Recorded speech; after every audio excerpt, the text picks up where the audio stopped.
Hey, look out. It's Faith Talk Live. I'm Rick Probst. And I'm Dan Ratcliffe. Hey, Dan and I are pumped to talk with Dr. Bruce Hindmarsh. He and Craig Borlash got together and put this book out, Amazing Grace, the Life of John Newton and the Surprising Story Behind the Song. Doc, how are you? Very well. Good to be with you. Good to have you. Now, you said you're talking to us from Vancouver, Canada. That's right. And you don't have much snow, which, I expected all of Canada had snow, but I guess I don't know Canada very well.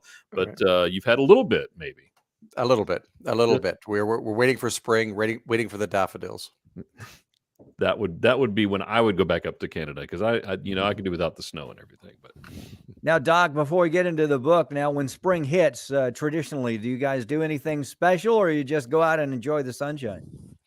I think we go out and enjoy the sunshine, and there's beaches and Pacific Northwest rainforests. It's a part of the world people love to be outside. Mm-hmm. Yeah, awesome. That's beautiful. Well, thank you so much for putting this book together. It's called Amazing Grace, the Life of John Newton and the Surprising Story Behind the Song. Just when you thought we knew it all, why did you and Craig get together and put this book out? Well, Rick, the occasion was an anniversary. It's the 250-year anniversary of the writing and the first singing of the most popular, beloved, probably song in the world, Amazing Grace. So it's been 250 years, and 30 years ago, when I was doing my doctoral work at Oxford, I worked on the author of this hymn, John Newton, and I studied his life, and wrote a book about him, and I read his mail. I and dug around in the archives, and so this was an opportunity to revisit his story, because most people know the hymn Amazing Grace, but most people don't know the quite dramatic story of the author's life, the person who wrote the hymn. And John Newton was a guy that wrote a lot of hymns, and a lot of wonderful hymns, Amazing Grace being the most well-known probably one. And he played into the life of William Wilberforce in England, and getting the slave trade ended in England. And so just a fascinating man. And just this song has always been special to me. It's the one song that I always, whenever we sang it in church, I would see my dad cry. It wasn't very often that I saw it happen, but anytime we sang that song, he would get tears in his eyes. So special. Yeah. So let's talk about the story. Let's jump into it. Tell us about John Newton and maybe his past that you wouldn't think a guy that wrote Amazing Grace would have. Yes, because in a way, if we were just talking about the moment when the hymn was written, it doesn't sound terribly dramatic. The winter of 1772, at the end of the year, he's in his attic study of the vicarage in a small market town in the English Midlands. In Olney is the name of the town. He's looking across the pasture to the church and thinking about the service they're going to have the next day. It's New Year's Day. And he wants the congregation to be able to look back on their lives and to look forward and to trust that God is enough. God has been enough, and he will be enough. He wants them to be able to say, grace has brought me safe thus far, and grace will lead me home. Mm-hmm. New Year's Day, the passing of time, and we're pausing to reflect. And it was an important moment for the whole community. That's often New Year's Day was an important moment like that. And so he wrote a sermon. He wrote the hymn. The hymn was designed to go along with the sermon. It was based on 1 Chronicles 17, 16, and 17. And it was, in the first instance, the person who is saying Amazing Grace is actually King David in the Old Testament. Because the 1 Chronicles 17 is where David says to the prophet Nathan, "Who am I? And that you have spoken of the past of your servant and of the future," because David wanted to build a temple, and prophet Nathan comes and says, you know what? The Lord says, you're not going to build his house. That's going to be for Solomon, your son, but I'm going to build your house. I'm going to build your dynasty. And of course, through that dynasty and the greater son of David comes Jesus Christ, and comes all the promises of grace.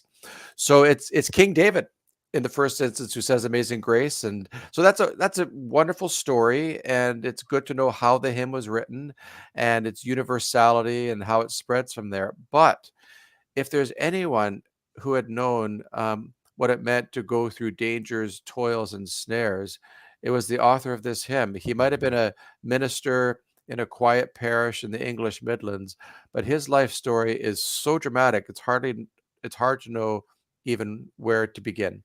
He, at that point, he's maybe 47, 48 years of age when he writes the hymn, but his prior life had been so tumultuous.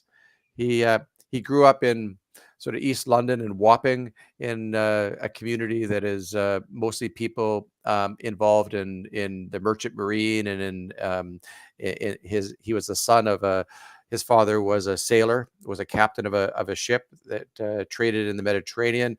His mother was devout. He obviously loved his mother, and she taught him the hymns of Isaac Watts, and she raised him, was hoping he'd be a minister. And at age 6, it's quite poignant, 2 weeks before his 7th birthday, his mother passes away while his father is away at sea. And here's a young boy who's all alone in the world.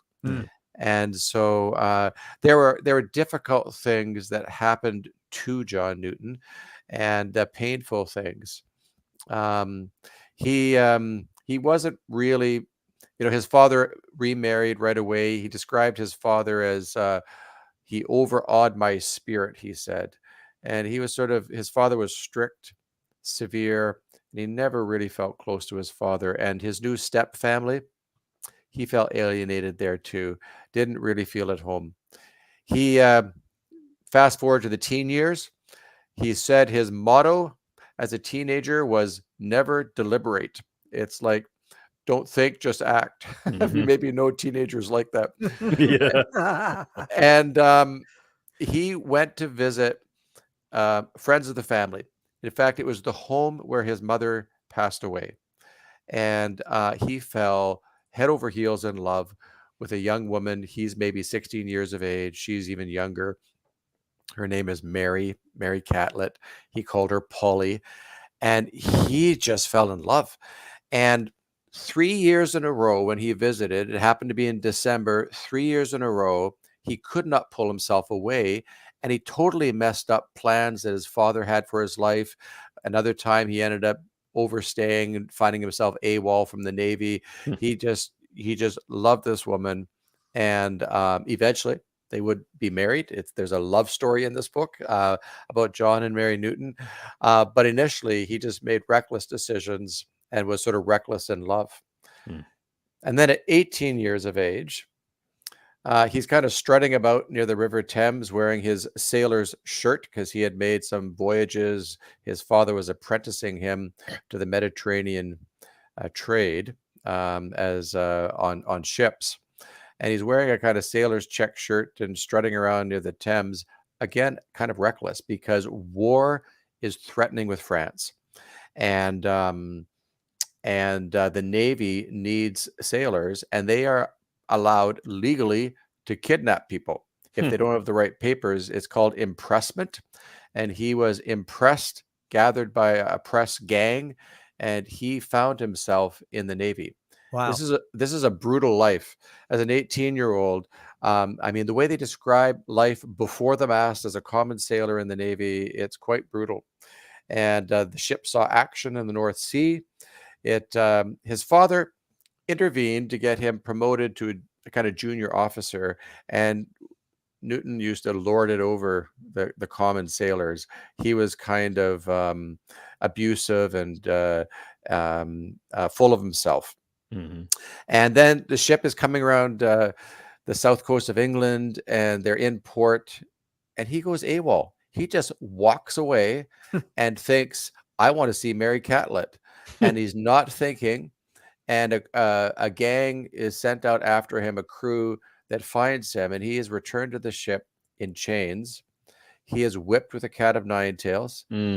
Just as a parenthesis, it's quite something to realize the man who stood up in the pulpit to sing Amazing Grace with his congregation would have had scars on his back. He was whipped with a cat of nine tails, stripped of his office, and placed among the common sailors that he had previously been abusing. And as the ship is leaving the coast of England, it's going to be gone for 5 years. The naval man of war, he's looking over the gunwales, and he actually has very dark thoughts, he said, of murder, suicide. He should just murder the captain, kill himself, and end it all. But he had a faint hope that maybe someday he could see Mary Catlett again. And so the ship begins to make its way down towards Madeira and the west coast of Africa. And all of a sudden, on a kind of chance moment, these things happen so often in his young life. They swap Newton for some sailors in the merchant marine. And this man of war, I don't know, it's maybe 5 or 6 sailors that they sometimes would do this. They swap him with some sailors in a local trading ship, and he descends the ladder of this man of war, this naval ship, and he's out of the Navy. That's all he cares about, is that he gets out of the Navy. But he is literally and metaphorically descending into the belly of the beast, because this is a slave ship. And so it's 1745, and he finds himself on a slave ship that will be trading along the coast of Africa. They have these coastal forts where they would gather slaves, and they would pick up slaves in small batches and then sail toward the West Indies or the American coast. And for about 6 months, he is a steward on board this ship in charge of the stores and their supplies. And again, quite impulsively, and you're getting the kind of picture of this young man, quite impulsively, there's somebody on board who's going to set up a new a trading post for slaves on a little island off of Sierra Leone, and going to establish a trading post. And he says, can I join you? Can I kind of apprentice to this kind of onshore slave trade? And the man, his name is Evans. He says, sure, you can join me. But he didn't sort of make any arrangements. And all of a sudden, he finds himself in this situation in his early 20s, far from home, where something goes wrong, and he becomes hugely mistrusted by his master and his master's powerful black mistress named Pi of the South Bullen peoples, a kind of noble but powerful figure. And they don't trust him. And he ends up in chains. He ends up a slave. He ends up imprisoned by them. And he's malarial, a tropical fever of some sort. He has a near-death illness.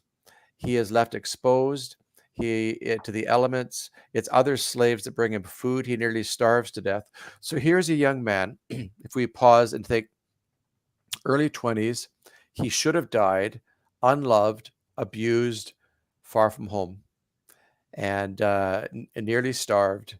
And it's quite a low point. I think it's a bit of a breaking point, even psychologically, for him. And all this happens just before that. I don't know if we've even gotten 2 or 3 chapters into the book.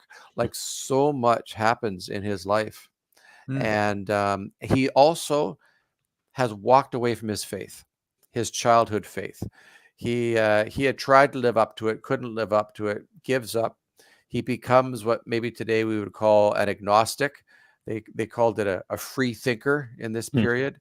And he just kind of walks away. He describes himself as blasphemous. He mocked the Christian faith. It's one of the things he later deeply regretted, is how much he caused even other people to lose their faith altogether. And a cynic, a deep cynic. Well, the story continues, and his father is on the lookout for him and asks other ship captains to keep an eye out for his son. And he had managed to get out from under that the fellow he was working for, and there was another slave trader who took him on as an apprentice, and things are looking up for him, and he's still in Africa. But not a slave ship, a merchant ship captain is calling in at different places in West Africa and asks, has anybody heard of John Newton? And he finds him. And he says to John Newton, your dad wants me to, tell you, come home. We're here to rescue you and bring you home to England. And he's not sure he wants to leave. And so the captain tells a little lie, and he says, well, you've been left a vast inheritance and there's money waiting for you. And so he tricks Newton into coming on board this ship. Yeah, I mean, this stuff is it's almost made for television, this kind of this story, really. isn't it? Wow. Yeah, it's awesome. Well, Doc, we got to take a break, and we appreciate, I mean, we've got to read the book to get the entire story. You've had us on the edge of our seats with. Yeah, you're a wonderful storyteller. I can picture it all in my head. So. Yeah. I wish we got to have you back so we can pick up where we left off. Dr. Bruce Hindmarsh, along with Craig Borlash. The book is called Amazing Grace, The Life of John Newton, The Surprising Story Behind the Song. You can go to amazinggracebook.com. Doc, we would love to have you again. Thank you so much. Let's take a break. We'll be right back. I'm Rick Probst. And I'm Dan Ratcliffe. This is Faith Talk Live.